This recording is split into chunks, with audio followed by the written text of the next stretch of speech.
Yuk. Udah. Assalamualaikum Assalamualaikum warahmatullahi warahmatullahi wabarakatuh. wabarakatuh. Perkenalkan, Perkenalkan, kami kami dari dari kelompok kelompok 4 4 akan akan mempresentasikan mempresentasikan materi materi tentang tentang PT PT Telkom Telkom Indonesia Indonesia Tbk Tbk yang yang beranggotakan beranggotakan 4 orang, yaitu Syahrul Ihsan Fadilah, Hanifah Rosalia, Hendra Ariston Pasaribu, dan Zidan Adi Saputra.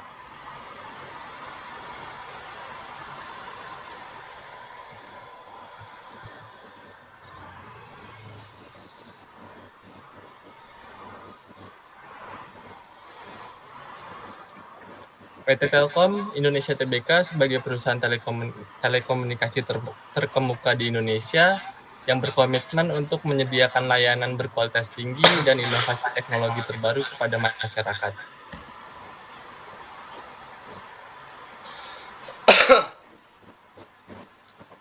Ikhtisar dari perusahaan PT Telkom Indonesia Tbk itu dimulai dari kegiatan operasi, memiliki 4 kegiatan operasi utama, yaitu mobile, consumer, enterprise, wholesale, dan international business. Selanjutnya untuk pelayanan PT Telkom Indonesia Tbk melayani berbagai pelanggan, termasuk individu, bisnis, dan pemerintah di Indonesia. Dan untuk produk dan jasa pada PT Telkom Indonesia Tbk, di segmen mobile ada mobile voice, mobile SMS, mobile broadband, gaming, dan big data analytics. Selanjutnya ada segmen consumer, ada fixed voice, home digital, fixed broadband. Segmen enterprise ada upstream, link, downstream, internet data center, dan untuk segmen yang terakhir ada call center, digital business, dan big data.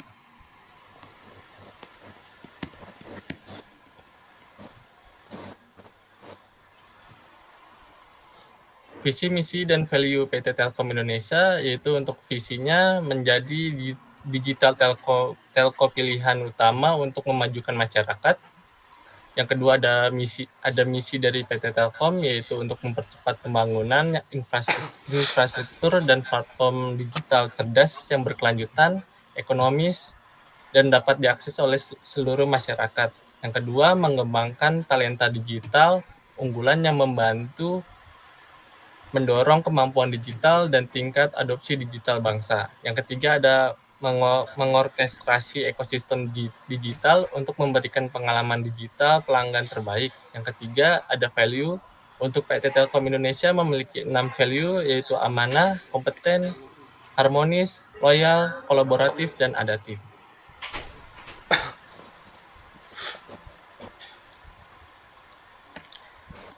Eh, saya lanjut penjelasan dari Syahrul, yaitu saya akan menjelaskan sejarah dari PT Telkom Indonesia.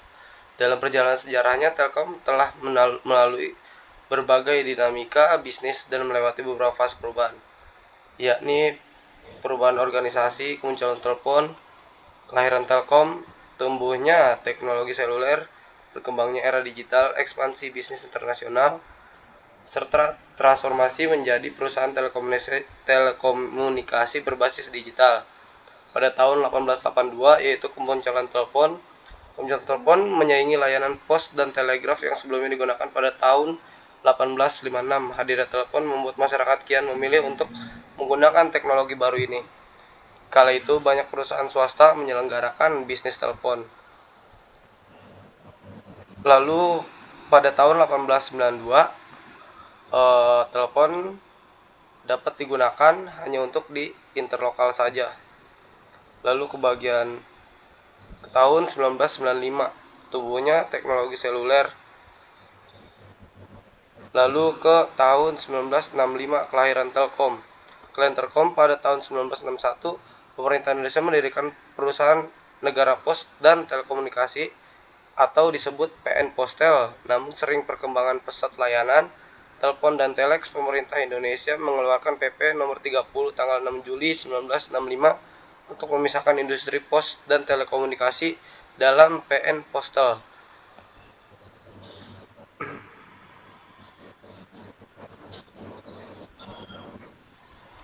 Dengan pemisahan ini, setiap perusahaan dapat fokus untuk mengelola portofolio bisnisnya masing-masing. Terbentuknya PN Telekomunikasi ini menjadi cikal bakal Telkom saat ini. Sejak tahun 2016, manajemen Telkom menetapkan tanggal 6 Juli 1965 sebagai kelahiran Telkom.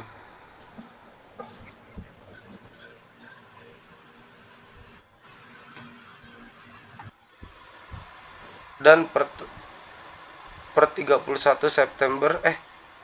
Desember 2020, Telkom menilai struktur organisasi yang ditetapkan berdasarkan surat keputusan Direktur Human Capital Management dengan pengungkapan paling sedikit sampai dengan 1 tingkat di bawah direksi, beserta nama dan jabatan disajikan dengan bagian sebagai berikut.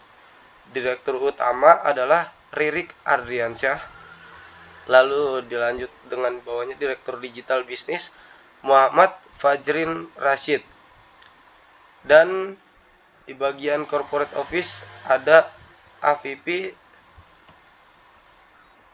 Direktoriat CE, ada Haji Muhammad Rahmat Yusuf.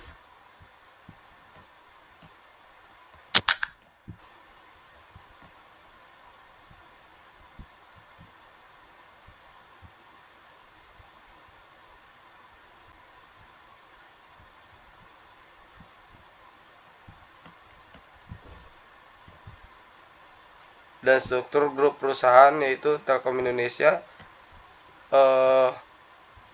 adalah bagian dari pemerintahan Indonesia, dan di bawahnya ada publik. Dan di bawah Telkom Indonesia ada Telkom Sigma, Pins, Mitratel, Telkometra, Telkomsel, dan lain sebagainya.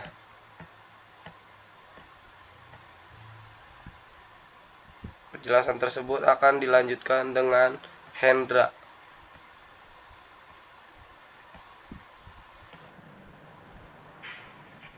Perencanaan PT Telkom Indonesia Tbk. Yang pertama itu segmen bisnis, meningkatkan penggunaan dan teknologi digital oleh masyarakat, memberikan peluang bagi perusahaan untuk mendukung pertumbuhan ekonomi digital di Indonesia. Pergeseran dari layanan legacy ke layanan digital mendorong industri telekomunikasi untuk menjadi ujung tombak pemenuhan kebutuhan konektivitas dan layanan digital nasional. Yang kedua, segmen mobile. Telkom berfokus pada 3 area yang meningkatkan potensi pertumbuhan pada high value customer, layanan mobile solution untuk segmen enterprise, dan pengembangan berbagai layanan digital seperti mobile finance, service, game, dan video. Yang ketiga, segmen customer. Telkom fokus untuk memberikan layanan fixed broadband berkualitas tinggi untuk memenuhi kebutuhan internet sekaligus mendukung aneka layanan digital service yang menarik. Penetrasi layanan fixed broadband di Indonesia masih relatif rendah di kisaran 15%, dan kebutuhan akan internet berkualitas tinggi ke rumah-rumah semakin dibutuhkan seiring dengan tren bekerja dan belajar di rumah dan berbagai aktivitas lainnya seperti belanja melalui e-commerce dan mendapatkan hiburan. Yang keempat, segmen enterprise. Itu pada segmen enterprise, pengembangan data center merupakan salah satu lini bisnis yang akan Telkom kembangkan ke depannya. Bisnis data center memiliki potensi demand tinggi seiring dengan semakin berkembangnya layanan digital seperti e-commerce dan berbagai solusi digital lainnya, serta memberikan tingkat profitabilitas cukup baik. Yang kelima, segmen wholesale dan internasional bisnis. Telkom akan tetap fokus pada peningkatan bisnis menara telekomunikasi dan voice wholesale, penyediaan jasa dan jaringan telekomunikasi. data center, infrastruktur, manager service, dan power solution bagi penyelenggara jaringan atau jasa telekomunikasi dan ekosistem digital baik domestik maupun regional.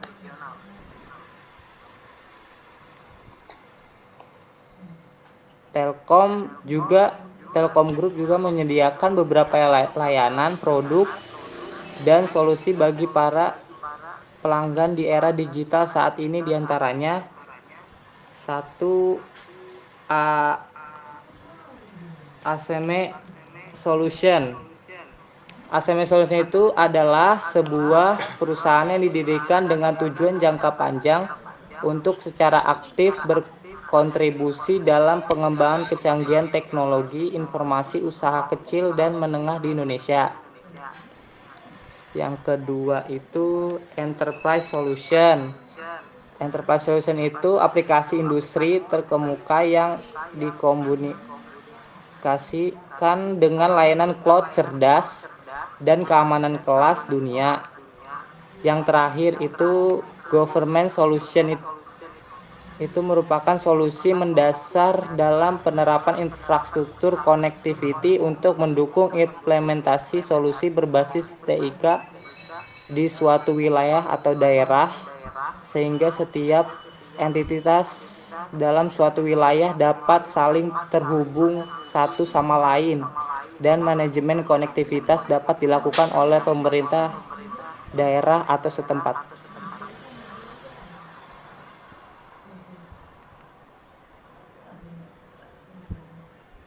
Corporate Social Responsibility (CSR). Tujuannya yang pertama, memberikan kemanfaatan bagi pembangunan ekonomi, pembangunan sosial, pembangunan lingkungan, serta pembangunan hukum dan tata kelola bagi perusahaan. Berkontribusi pada penciptaan nilai tambah bagi perusahaan dengan prinsip yang terintegrasi, terarah, dan terukur dampaknya serta akuntabel. Yang ketiga, membina usaha mikro dan usaha kecil agar lebih tangguh dan mandiri masyarakat sekitar perusahaan serta kebijakan landasan hukum. Yang pertama, Undang-Undang Nomor 19 Tahun 2023 tanggal 19 Juni 2003 tentang BUMN, Pasal 2 Ayat 1 huruf E. Salah satu maksud dan tujuan pendirian badan usaha milik negara BUMN adalah turut aktif memberikan bimbingan dan bantuan kepada pengusaha golongan ekonomi lemah, koperasi, dan masyarakat. Yang kedua, Keputusan Menteri BUMN Nomor KEP 100 MBU 2002 tanggal 4 Juni 2002 tentang penilaian tingkat kesehatan BUMN. Yang ketiga, Peraturan Menteri Badan Usaha Milik Negara Nomor per 5 MBU 4 2021 tentang program tanggung jawab sosial dan lingkungan Badan Usaha Milik Negara. Telkom selaku perseroan terbatas. Yang pertama, Undang-Undang Nomor 40 Tahun 2007 tentang perseroan terbatas, dan yang kedua, Peraturan Pemerintah Nomor 47 Tahun 2012 tentang tanggung jawab sosial dan lingkungan perseroan terbatas.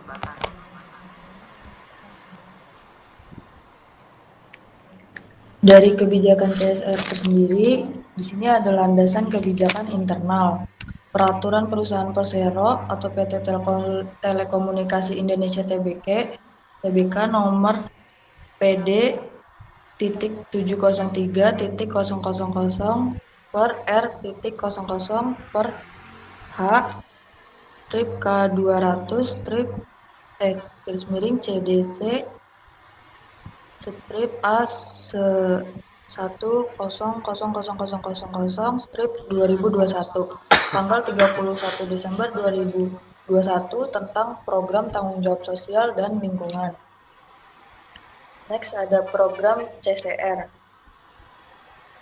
Program CSR di PT Telkom ini merupakan kontribusi dalam peningkatan kesejahteraan dan kualitas hidup masyarakat secara berkelanjutan. Tujuan untuk pembangunan berkelanjutan ini yaitu programnya sendiri terdapat bantuan sosial kemasyarakatan dalam rangka pengentasan kemiskinan, dukungan penanggulangan pandemi COVID, bantuan sarana sanitasi dan air bersih, kemudian ada bantuan penanganan perubahan iklim, pengembangan desa binaan unggulan, program penanggulangan kelaparan, dan menghilangkan segala bentuk kekurangan gizi. Kemudian ada pun pengelolaan PT Telkom Indonesia Tbk. Next.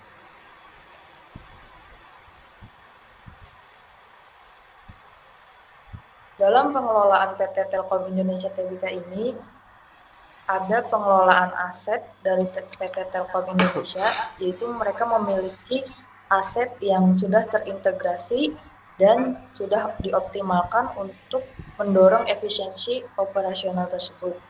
Kemudian ada di sini manajemen sumber daya manusianya yang ada di PT Telkom Indonesia untuk mencapai keunggulan dari perusahaan Telkom Indonesia.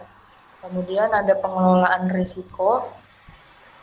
Pengelolaan risiko di PT Telkom Indonesia ini sudah memiliki sistem manajemen yang matang dan mengidentifikasi serta sudah meminimalkan risiko yang mungkin terjadi dalam operasional perusahaan tersebut.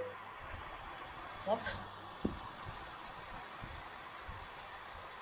Untuk PT Telkom Indonesia ini, pendapatan yang bisa kita lihat di sini, pendapatan secara keseluruhan dari tahun 2015 sampai 2020 itu bisa dilihat pendapatan dari PT Telkom Indonesia mengalami peningkatan di setiap tahunnya.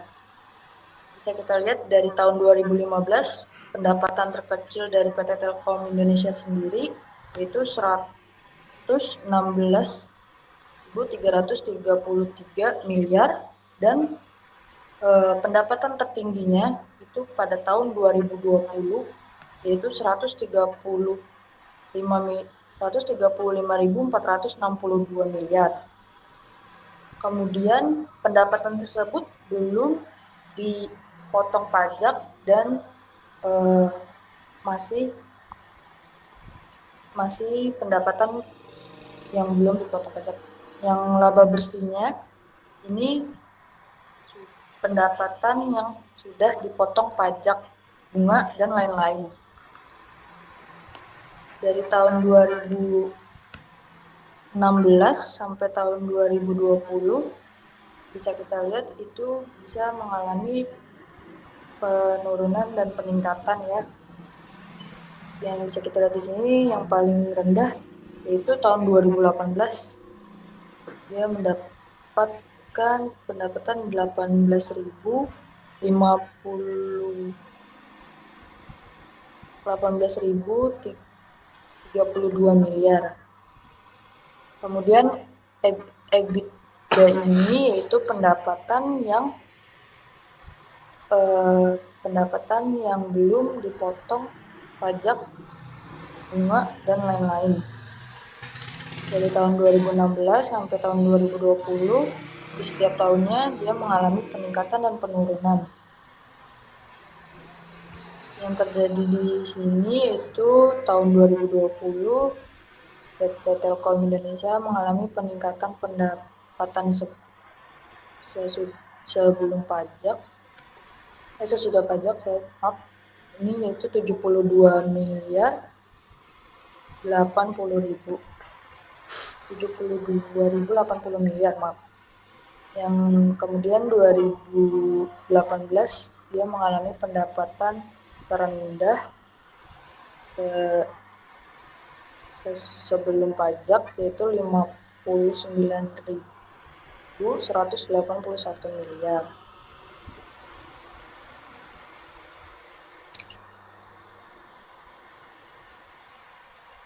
Kemudian dari kelompok 4, apabila ada data-data yang kami tampilkan masih kurang, bisa ditanyakan. Kurang lebihnya mohon maaf. Wassalamualaikum warahmatullahi wabarakatuh.